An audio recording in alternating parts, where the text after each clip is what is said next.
할렐루야. 4월 20일 화요일 새벽기도에 함께 드리시겠습니다. 사도신경으로 저희 신앙을 고백 드리시겠습니다.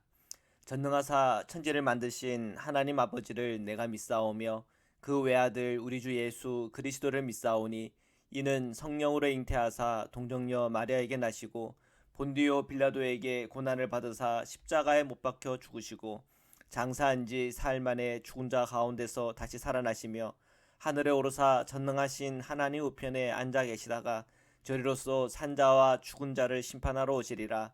성령을 믿사오며 거룩한 공예와 성도가 서로 교통하는 것과 죄를 사하여 주시는 것과 몸이 다시 사는 것과 영원히 사는 것을 믿사옵나이다. 아멘. 찬송가 356장입니다. 다 함께 찬양 드리시겠습니다.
함께 기도드리시겠습니다.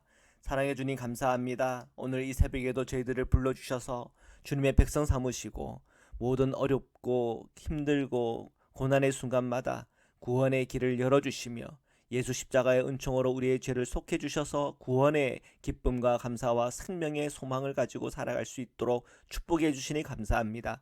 저희 사랑하는 모든 성도님들 오늘 이 새벽에 주님 앞에 나올 때 저희들의 그 심령과 마음을 복주시고 오늘 하루의 모든 시간 속에 하나님 동행하여 주옵소서. 주님의 말씀을 함께 펼쳐 읽을 때 묵상할 때 그 말씀을 받는 중에 영의 눈이 열리게 하시고 그 말씀으로 깨닫게 하시고 깨달은 바 행할 때마다 주시는 복을 함께 누리게 하여 주옵소서. 거룩하신 예수 그리스도의 이름으로 기도드립니다.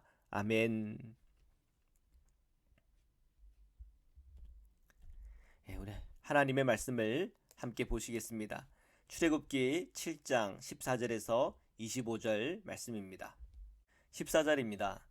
여호와께서 모세에게 이르시되 바로의 마음이 완강하여 백성 보내기를 거절하는도다. 자, 모세는 바로에게 주님께서 말씀하신 대로 모두 행했습니다. 자, 그 결과 애굽에 있었던 이스라엘 족속들에게는 굉장히 큰 어려움들이 있었죠. 그 부분을 놓고 하나님께 부르짖었을 때 하나님은 다시 주의 그 비전을 보여주세요. 그 비전은 뭡니까? 젖과 꿀이 흐르는 그 땅에 내가 인도해 내겠다는 겁니다. 그리고 모세에게 용기를 주죠. 자, 다음 단계로 들어갑니다. 바로를 만나서 하나님의 표적을 보인 거죠. 자, 지팡이가 뱀으로 변하는 걸 보면서 아마 처음에는 놀랬겠지만 이 바로는 자기 요술사를 불러와가지고 똑같은 일을 하라 그러죠. 근데 더 놀라운 게 이 모세의 뱀이 요술사들의 뱀을 다 삼켜버리는 겁니다.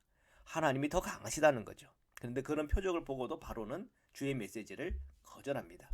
자, 이것을 성경이 뭐라고 얘기하냐면 이 바로의 마음이 완악한 마음이라고 그렇게 기록하고 있어요.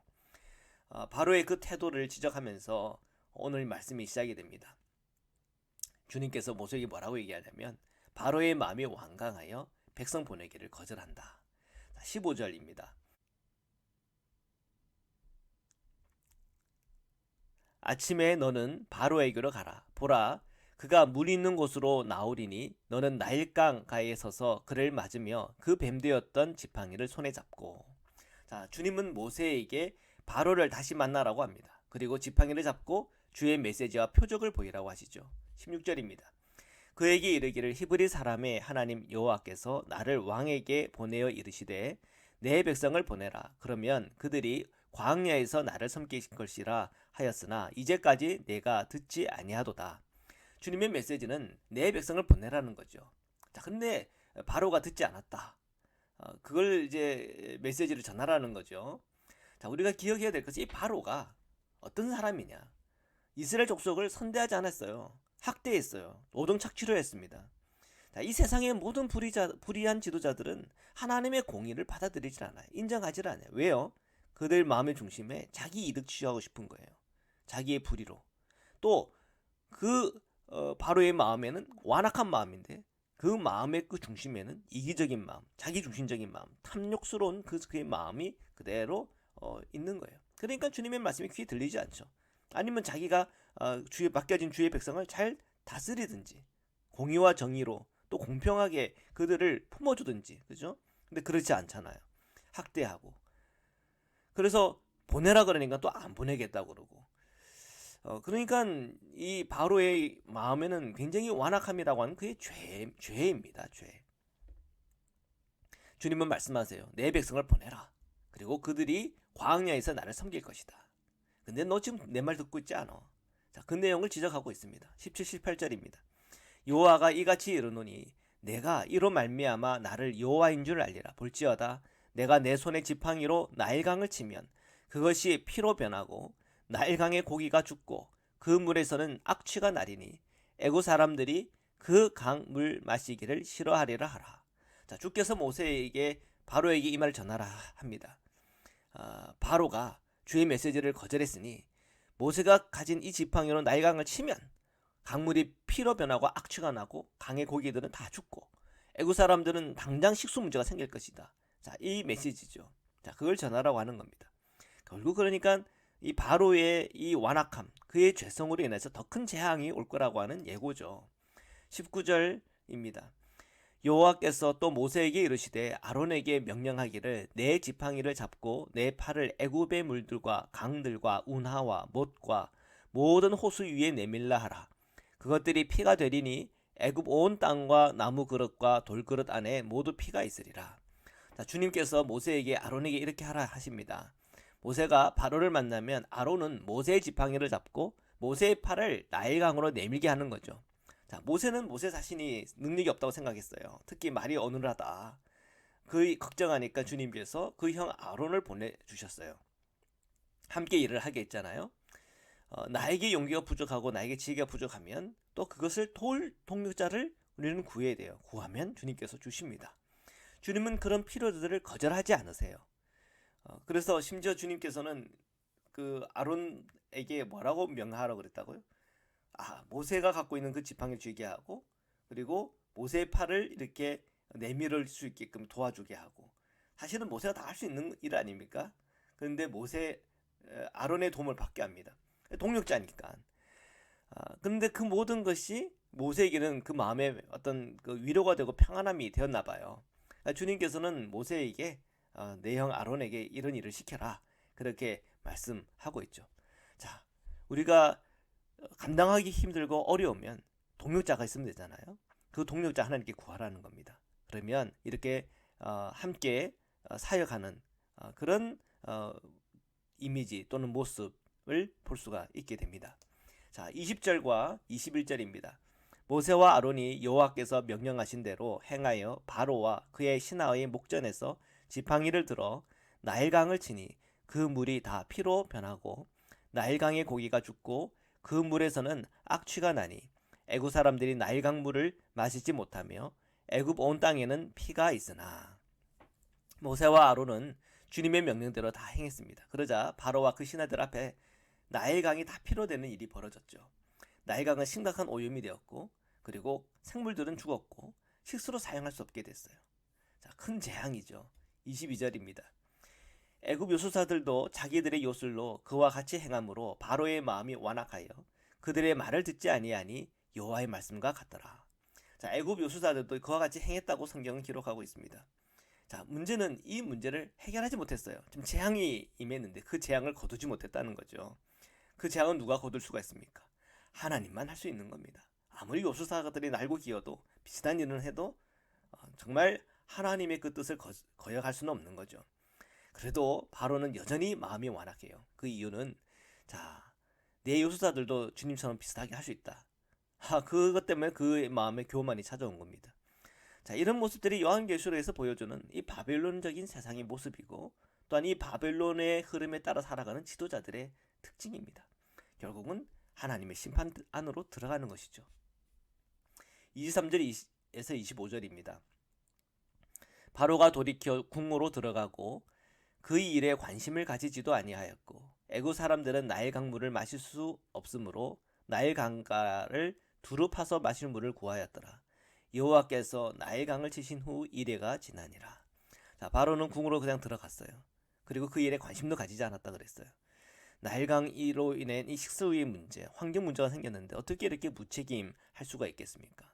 그의 마음이 완악하고 그의 마음이 교만하고 하나님의 뜻을 거슬리고자 하는 그런 그 문제 때문이죠. 이건 사실은 굉장한 이 심각한 지도자의 모습인 거죠. 어떻게 그렇게 무책임하고 무관심할 수가 있겠습니까? 자, 애굽인들은 나일강을 마실 수도 없게 되어서 정말 그 식수 구하기려고 굉장한 노력을 해야 하는 상황에 온 겁니다. 하나님의 심판 앞에선 인간과 그 지도자는 겸손해야 됩니다.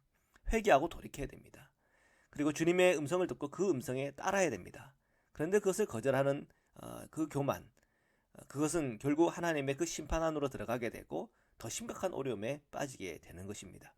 자, 오늘 이 말씀을 여러분 정리하면서 오늘 우리에게 주시는 하나님의 말씀, 그리고 내 안에 계신 그 성령의 인도함을 받는 중에 우리가 회개할 때는 회개하게 하시고 우리의 마음이 교만에 빠지지 않게 하시고 오늘 우리에게 주신 하나님의 말씀, 또한 내 안에 계신 성령의 음성을 쫓아 행할 때마다 주시는 하나님의 은혜와 복을 다 누리시기를 주님의 이름으로 축원합니다. 말씀으로 기도드리시겠습니다. 사랑해 주님 감사합니다. 오늘도 주님의 말씀 앞에 섭니다. 주님의 말씀 안에 저희 영의 눈을 열고 오늘도 저희가 말씀 따라 성령에 따라 오늘도 순종하며 나가게 하여 주옵소서.